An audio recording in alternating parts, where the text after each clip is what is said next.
Alright guys, welcome back to the Sonic News Roundup. This is going to become sort of a series on my channel. This is part 2. Part 1 was talking about how we could potentially be getting more Sonic Racing Cross Worlds news, but in case you can't tell by the tone of my voice, this next video isn't going to be as nice as the first one was. Because there are two things that a lot of Sonic fans are upset about right now, and I personally didn't really want to make a video on this, but I feel like it's necessary to cover this. So without wasting any more of your time, let's just get into it. I think by far the biggest thing right now is Sonic Rumble getting delayed. Now, in case you don't know, Sonic Rumble is the next Sonic mobile game that's supposed to be coming out. It's a 32-player battle royale. Think Fall Guys, but Sonic Edition. That's pretty much what this game is.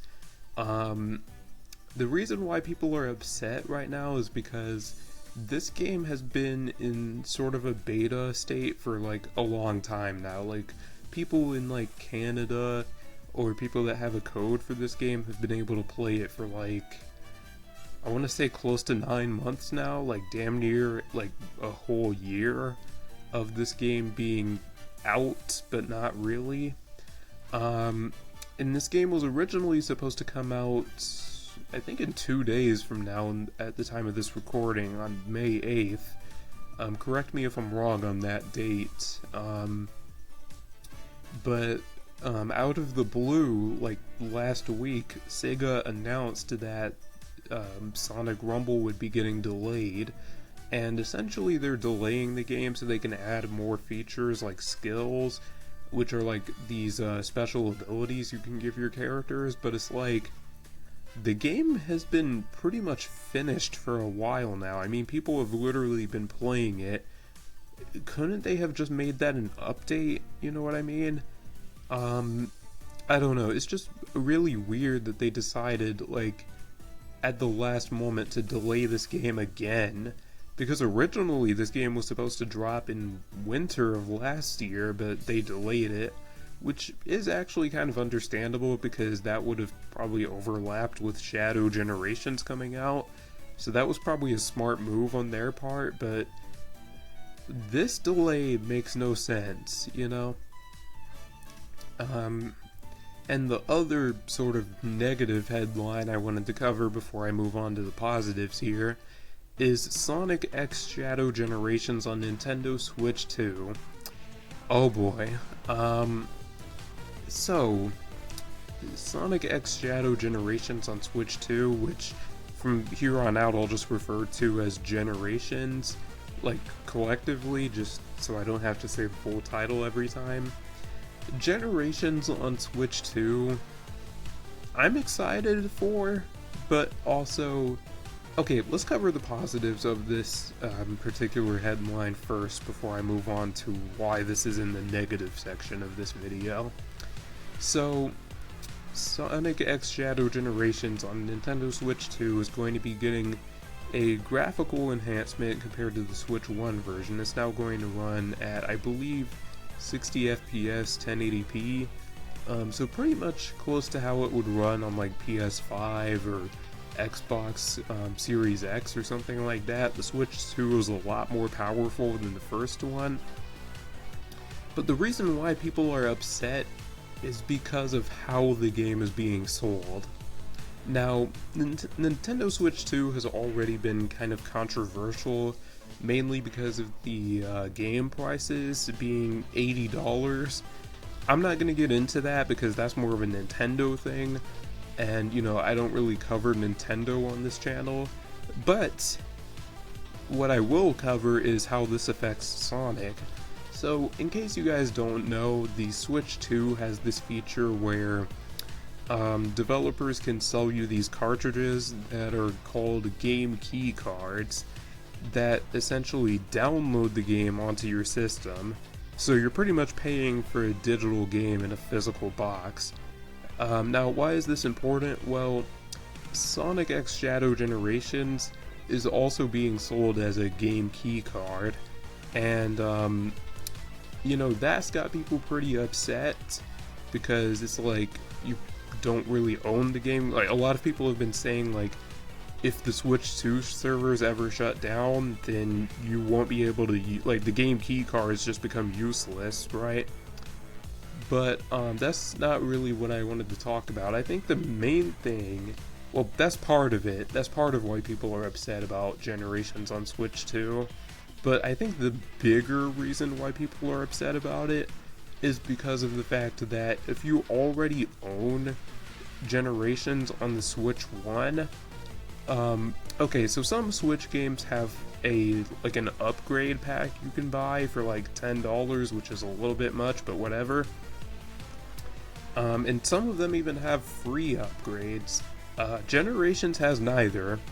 So if you already bought the game on Switch 1 and you want to experience it again on Switch 2, you gotta cough up the 50 extra doubloons to get it.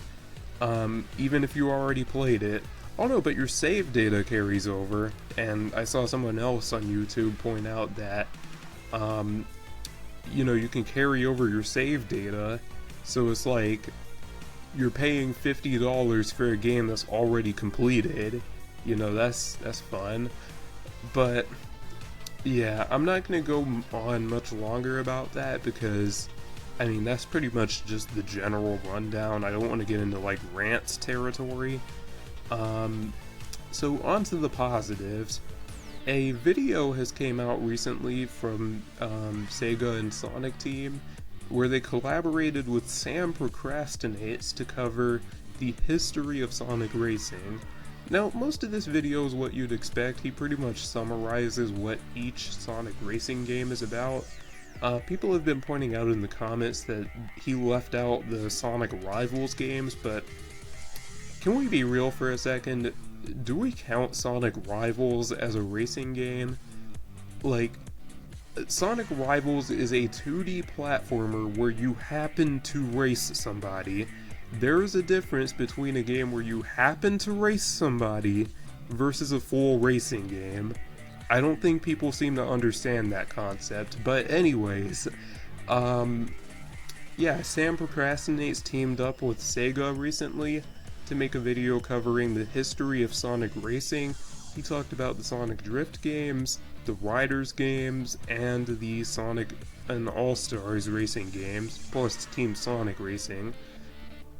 But the interesting thing is, they showed more gameplay for Sonic Racing Cross Worlds when he covered it, and there was some new gameplay sprinkled in there that had some pretty interesting stuff in there.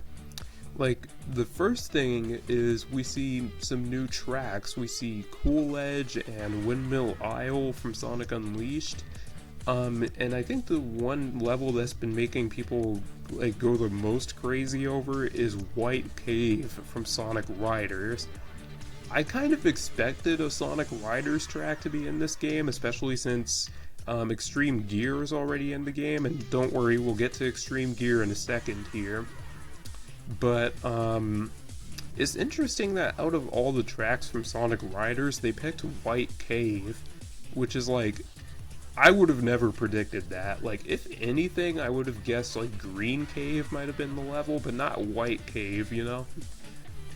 It's interesting that they chose this specific level though, like, you know, because you have like levels like Metal City / Night Chase, and Babylon Garden / Sky Road that I think are a lot more iconic and recognizable. Hell, even the Sand Ruins, I think it was called, the desert track that you race on, the one where Sonic actually loses because, you know, Team Babylon sabotaged him by putting a bomb at the bottom of his board. That would have been a cool track to see, and that's not to say none of those tracks will return, because we see with Sonic and All-Stars Racing Transformed, I forgot to mention one other track, Galactic Parade from Sonic and All-Stars Racing Transformed is making a return. So we're getting that track along with Ocean View, which is also from Transformed. So that makes 2 tracks from that game.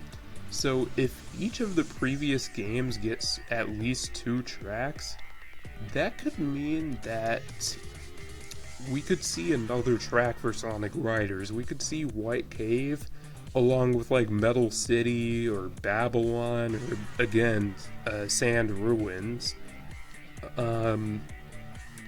But speaking of Sonic Riders, though, I guess that's a good segue into talking about the Extreme Gear, because we got to see more of this. We didn't see much, not enough to really differentiate the Extreme Gear between the cars, like gameplay-wise. But something interesting I noticed about the Extreme Gear, I don't know if anyone else has noticed this, but they brought back the radial burst from Team Sonic Racing for the Extreme Gear. Or it could be one of the gadgets, but I think this might be an Extreme Gear thing. In case you don't know what the radial burst is, basically this is a move from Team Sonic Racing where using a like a mini turbo, like a drift boost, would cause this purple circle to appear around your character for like a split second that would destroy any incoming projectiles and push other racers away a little bit. At least in theory. To be honest, the radial burst is kind of useless in Team Sonic Racing, but they brought it back in Cross Worlds, because you can see in this footage here, like Sonic and Jet, they use the radial burst. Well, I know Sonic does. I don't remember if Jet used it or not, but I know for a fact Sonic uses the radial burst a few times here. You can see that purple circle around him that I was talking about. It's hard to see because the footage here is a little bit crusty. It's a little low res, but there it is. That's the radial burst. And also, speaking of Team Sonic Racing, it's also been confirmed. Well, I mean, you would already know this if you looked at the game's page before, but it's been officially confirmed now that Sonic Racing Cross Worlds will have team races just like Team Sonic Racing. I don't know if they're going to be bringing back the team mechanics from that game, or how many racers are going to be on one team, but all we know is that there are going to be team races being brought back in this game. And yeah, that covers just about all the headlines here. Just as a little bonus headline though, earlier today I was playing Sonic and All-Stars Racing Transformed, and I got a pretty big winning streak. I won 5 races in a row. I didn't record all of my races. I recorded the first one, and I was going to record race number 6, but unfortunately everybody disconnected during the 6th race, so I didn't get to I didn't get to go beyond a 5 win streak. But that's still pretty impressive because Transformed is a pretty fucking hard game online. But yeah, I just thought I'd share that little tidbit at the end. And yeah, let me know what you guys think of all this. What do you think of Sonic Rumble getting delayed, Generations on Switch 2, and everything we've seen from Sonic Racing Cross Worlds? I know this video was a bit of a mixed bag in terms of the news I covered, but you know, it be like that sometimes. I mean, this is Sonic we're talking about. But yeah, hopefully... Oh right, one more thing. Still no release date for Sonic Racing Cross Worlds, so yeah, nothing to report on that front. So yeah, if you guys enjoyed this Sonic News Roundup, make sure you leave a like, subscribe, all that stuff. Cheesy YouTuber outro, and it's your boy Ultra signing off for now. Peace. Take care, everyone.